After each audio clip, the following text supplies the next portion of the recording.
catedrático na Universidade do Porto, também médico. Muito bom dia, obrigado por se juntar a nós.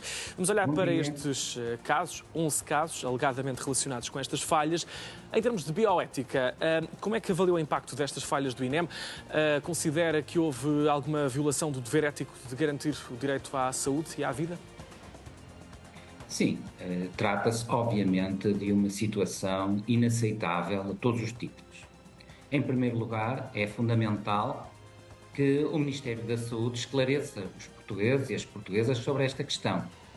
Ou seja, não basta que haja investigação pela Inspeção-Geral das Atividades em Saúde, ou mesmo pelo Ministério Público, claro que são instrumentos fundamentais, mas o que os portugueses exigem é um relatório circunstanciado de tudo o que se passou, porque não se trata apenas de 7, também se fala de 10 ou 11 ou 12 pessoas que, infelizmente, possam ter falecido em razão desta dramática ocorrência. Pode haver doentes que tenham visto também a sua situação de saúde agravada pela ausência de cuidado e de socorro. Portanto, eu creio que seria fundamental, num espírito de transparência, que se explicasse exatamente o que aconteceu, por que aconteceu e quais foram as consequências em que se traduziu. Dito Portanto, isto, esperar por essa tal investigação do IGAS e, naturalmente, se os serviços mínimos foram respeitados durante a greve. Já agora perguntava-lhe qual é a sua posição precisamente sobre os serviços mínimos em emergência. Acha que são suficientes para garantir a segurança à população?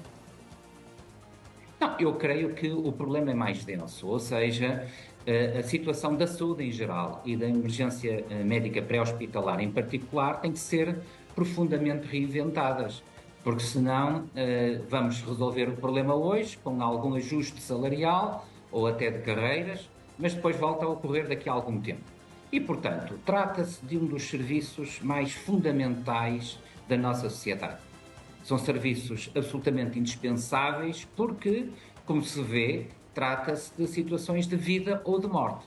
Por isso tem que haver, por um lado, enorme responsabilidade ética e profissional por parte dos técnicos da emergência pré-hospitalar. Obviamente que estou em crer que todos eles e elas cumprem e querem cumprir com essas regras. Mas, por outro lado, trata-se também de implementar medidas no plano da gestão e da organização para que tal situação não venha a ocorrer no futuro. Isso implica, obviamente, pensar e estruturar as carreiras, que de certa forma nem existem, ver o modo como se recrutam os profissionais para uma área tão sensível e tão delicada, porque, repito, não apenas salva vidas, mas melhora a qualidade de vida de muitos que acedem à emergência médica e depois, mais tarde, aos hospitais e serviços de urgência. Verificar como é que essas carreiras se desenrolam, os incentivos financeiros e não financeiros, porque não se trata apenas de melhorar a grelha salarial, que também é obviamente necessária para uma profissão tão exigente quanto esta. Trata-se também de dotar estes profissionais de condições adequadas, quer do ponto de vista técnico, mas também do ponto de vista da evolução na carreira, porque todas as áreas da saúde, mas esta muito em particular, são áreas que precisam de profissionais altamente motivados. E a questão salarial é fundamental, mas há toda uma envolvente que é necessário implementar para que estas situações não venham a ocorrer. E tudo vai dar, no fundo, à motivação, como diz o professor. E ainda continuando aqui, a partir do pressuposto que estas mortes estão ligadas a estes problemas no INEM. Em última instância, quem é que deve ser o maior responsável? O INEM ou o Governo? Em última instância, como se costuma dizer na gíria, o capitão do barco é sempre o último responsável, sobre isso não há nenhuma dúvida.